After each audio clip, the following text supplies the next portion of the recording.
J'ai passé 3 années en Europe. Je travaillais dans une station radio de là-bas où la musique était toute en anglais. Puis j'ai réussi à introduire Cano à plusieurs. Fait qu'il y a beaucoup de Néerlandais, de Belges qui ont découvert Cano par l'entremise de mon émission de radio. J'ai tous les albums de Cano. J'ai l'œuvre théâtrale d'André Paiement au complet. Tout ce que Marcel Aymard a fait aussi. J'ai tout collectionné. Puis moi, j'ai amené Cano en Afrique, quand j'ai travaillé en Afrique pendant 4 ans. J'ai fait écouter ça à des gens, puis ils disaient ah, « c'est quoi ça? » Alors des amis belges, des amis québécois, des amis français qui ont beaucoup aimé la musique. J'ai raconté aussi dans ma lettre que j'ai pris un cours de littérature franco-ontarienne à l'université, puis j'ai fait un gros projet, une présentation de 2 heures juste sur André Paiement, où pratiquement, donc, où j'avais amené de la musique. On écoutait de la musique c'était à l'Université d'Ottawa. Alors, c'est cela. Puis je les ai vus au 25e de La Nuit sur l'étang. C'était vraiment incroyable. Puis je ne répéterai pas les mots de Marcel Aymard. Il a dit autre chose. Mais c'était vraiment incroyable comme rencontre, là. Puis au 30 ça me tente. Ils ont joué, je pense que c'est Bay City Marie qui ont joué au 30 ça me tente. Puis c'était magique. La guitare de David Burke, il a encore sa guitare jaune. Je n'ai pas remarqué sur la scène s'il l'a encore. Mais c'était... Alors, ça fait partie de moi. Ça fait partie de... Si on me demande qu'est-ce que j'écoute, on peut parler de Pink Floyd, Harmonium, Genesis, Cano, je mentionne Cano là-dedans. L'année passée, à Elmer, Parc des Cèdres. Malheureusement, autant que j'ai aimé Cano, j'ai jamais pu voir ça, jamais à donner, sauf l'année passée. Puis l'anecdote que je pourrais te donner, c'est qu'on était là, j'ai vu du monde qui ça faisait longtemps que j'avais pas vu. Puis une personne est arrivée et dit « Hey, c'est toi qui m'as présenté Cano. » Il dit « Là, pratiquement 30 ans passés, il dit 25 ans passés. » Puis il dit « Je connaissais pas Cano pantoute. » Puis il dit « C'est toi qui m'as fait écouter Cano, tu m'as passé ses albums. » Puis il dit « C'est le même que j'ai... » Puis comme, il a dit « Oui, c'est toi. » Il dit « Si ça n'aurait pas été là, j'aurais jamais connu Cano. » Fait que c'était le fun qu'on se retrouve 25 ans après à écouter le concert. Puis c'était aussi la première fois, lui, qui voyait Cano en spectacle. Puis se trouver une gang de têtes blanches, écoutez, là, c'est le fun. Et justement, où j'ai connu Cano, je travaillais à Québec avec un groupe. On était dans un échange étudiant, puis il y avait des étudiants qui venaient de Sudbury, d'Elliott Lake, alors des Franco-ontariens avec lesquels pour la première fois, j'ai pris contact. Et c'est l'été où je me suis fait la première blonde, et c'était une Franco-ontarienne à qui je chantais des chansons de Cano dans le creux de l'oreille. Alors c'est comme ça que Cano m'a beaucoup aidé cet été-là à séduire ma blonde à l'époque. Je me souviens pas d'avoir assisté à aucun spectacle. Ils sont sûrement venus à Québec, mais moi, je n'y étais plus. En tout cas, je n'ai pas eu l'occasion de voir des spectacles, mais j'ai écouté les disques là, en ayant usé un peu mon aiguille et les micro-sillons. Alors, moi, c'est ça, c'est toute une atmosphère qui m'habitait à ce moment-là. Le fait aussi que l'emploi d'été que j'avais, je travaillais avec beaucoup de Franco-ontariens qui, eux, pour eux, au Cano, c'était une fierté, là. Eux en parlaient avec beaucoup d'émotion, beaucoup d'amour. C'était vraiment, c'était un des premiers groupes, là, je pense peut-être le premier, qui perçait au Québec aussi fort. Là, à cette époque-là, Cano était aussi fort que les groupes comme Harmonium et tout ça. Alors, je pense que c'est ça un peu, c'est tout cet amalgame de personnes avec qui j'étais, de la musique, les circonstances. C'est un peu ça c'est l'atmosphère de l'époque, ça me rappelle beaucoup. J'ai une amie qui s'en vient me rencontrer ici ce soir de Sudbury. Chaque fois qu'on est ensemble, que ce soit chez eux, chez moi, on écoute du Cano. C'est garanti. Nos enfants, ils ont écouté ça en grandissant. J'ai vu des spectacles au Festival Franco dans le passé, au Chad, ici, quand je suis déménagée à Ottawa, à North Bay, à Sudbury. Je les ai vus pas mal de partout. Malheureusement, je ne les ai jamais vus en spectacle. Alors, c'est merveilleux d'être ici ce soir. J'avais tous les disques, j'ai tous les disques. J'ai même tous les disques sur mon iPod et on écoute souvent. Les fois que je voyais André, je venais chercher sa sœur à l'école pour pratiquer.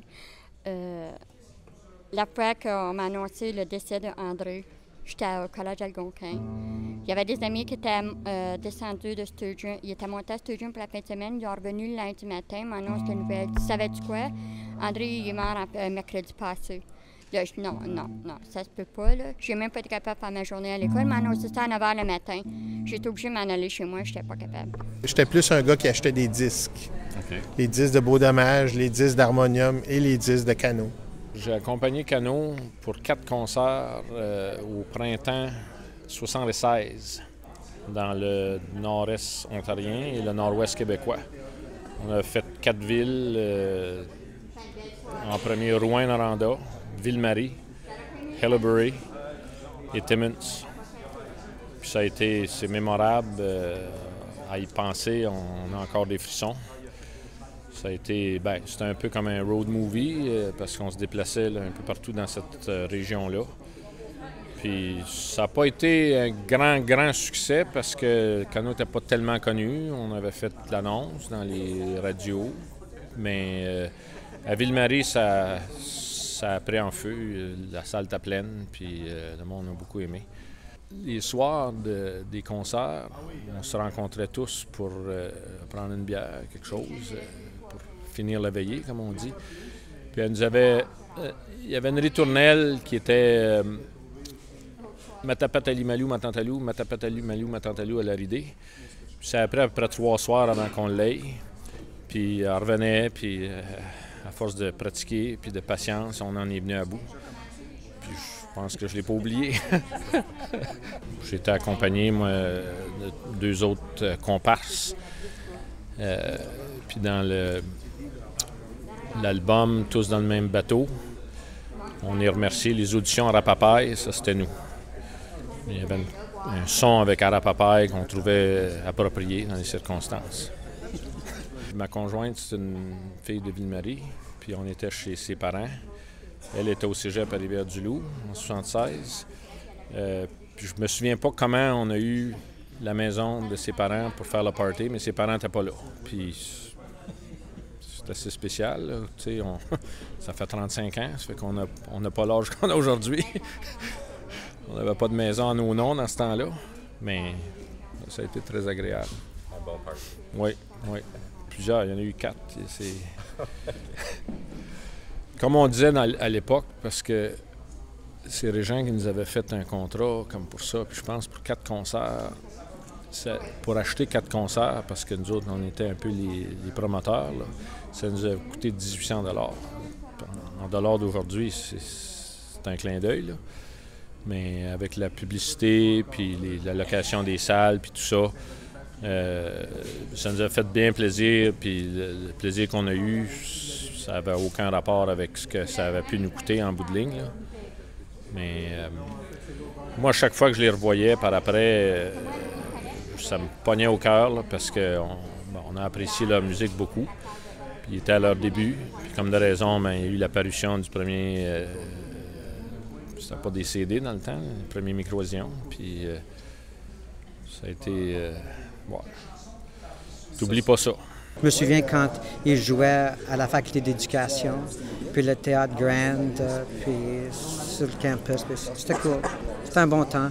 Il y avait une ambiance. Je pense qu'une grande partie de ce qui se passait aussi, c'était l'appui qu'on avait de la Société de Jésus, les Jésuites, qui géraient UDS. À ce moment-là, c'était comme une grande partie de l'histoire. Le père Gilles Garand, puis tout ce monde-là, c'était 100% derrière nous. Il voulait absolument qu'on fasse revivre, ressortir cette culture. C'était au temps de Trudeau, là, puis le concept de multiculturalisme, puis de bilinguisme, tout ça, là.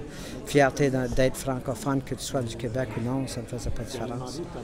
C'est triste d'une façon de voir un petit peu ce qui s'est passé, mais je vois depuis un certain mouvement.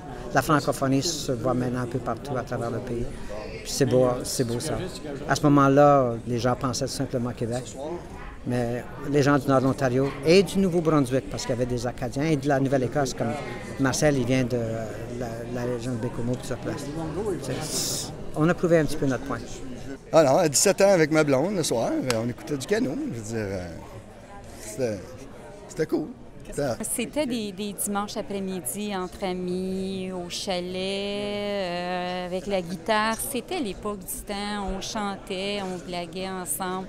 On adorait tout le monde, canot, le groupe. Et on courait les festivals où est-ce que canot se produisait. On était jeunes filles, là, on n'était même pas majeures à l'époque, là. Puis bon, c'est ça. On anticipait le festival franco-ontarien, puis la programmation, quand canot était de la programmation, C'était un gros wow. On était là. Oui, oui, absolument. When they first put it together, it was funny. They did this kind of a preview sort of thing and only invited so many people over to see what it was like. And a lot of the musicians from Sudbury and Northern Ontario and stuff like that went to it. And we were really, really quite impressed with the songs that Andre had written. Of course, the ones at Marsal and of course Rochelle at the time. Their songs were very lyrical, like the lyrics and everything else were so, French-Canadian, and they were like the real down Canadian. I speak French a little bit and enough to know that, the lyrics in them were just absolutely terrific. And of course they had excellent musicians with, Michael Kendall and Dave on guitar and stuff like that. They had a great, great sound. It was folky, rocky, sort of a type thing, and it was quite new at the time, actually, Ah, c'était l'âge peut-être qu'on oubliait un petit peu ce qui se passait dans ces soirées-là, mais en tout cas, on se rappelle la couverte de laine, puis de la bonne bière qu'on buvait, puis des amis de la gang là, qui étaient et qu'on chantait. On connaissait les chansons par cœur, hein, on chantait toutes les paroles. Bien que c'était un des groupes piliers de l'Ontario français. Ça commence à l'Université Laurentienne, tout ça, avec la nuit sur l'étang. Donc c'est un peu ça, là. Le premier gros show, il y en a eu un autre entre-temps. Était très gros. En 83, parce que les mêmes artistes avaient fondé le TNO, c'est sûr, là. La Slag, Cano. Robert faisait sa musique avec son Robert Paquette et amis. C'était encore les mêmes artistes. Et on avait aussi La Nuit sur le temps, et qui avait été monopolisé par les Québécois. Alors, la dernière année... En 82, ils ont embauché Diane Tell, il n'y a pas Diane Tell ou Diane Dufresne, je ne sais pas trop quoi. Ils payaient 7 000 $, puis ils avaient réduit les cachets des Franco-Ontariens en conséquence. Et là, il y a eu une genre de révolte. Et c'est là que les étudiants m'ont demandé que je retourne à La Nuit pour la relancer. Puis on l'a relancée sur le même principe que la première année, que des Franco-Ontariens, même cachet pour tout le monde. Même Robert avait accepté ça. Et on a mis le paquet. Puis, on a créé le deuxième gros show avec Robert Paquette et amis et ce qui restait du groupe Cano. Ça avait fait tout un spectacle. Donc ça, c'est la troisième mouture de cette idée-là. D'ailleurs, le Festival Franco avait, en 83, acheté le spectacle ici. Donc, on a une troisième mouture. J'ai hâte de voir ça. Je viens de Québec, je travaillais à Québec, puis il y avait un groupe de Franco-Ontariens avec lesquels je travaillais, un qui venait d'Eliot Lake de Sudbury, puis pour eux, Cano, c'était comme, il y avait Dieu, puis il y avait Cano. Alors c'était très fort, puis moi je connaissais le groupe déjà un peu, mais à leur contact, j'ai appris à connaître les chansons, tout ça. Fait que c'est vraiment comme ça que j'ai connu Cano. C'est ce que j'ai raconté, effectivement, c'est Cano m'a aidé à séduire ma blonde à l'époque. Alors c'est pour ça que j'aime bien les chansons de Cano, la mélancolie qui sort des chansons, un peu la joie aussi, là, mais j'ai toujours aimé le son Cano, la tonalité Cano.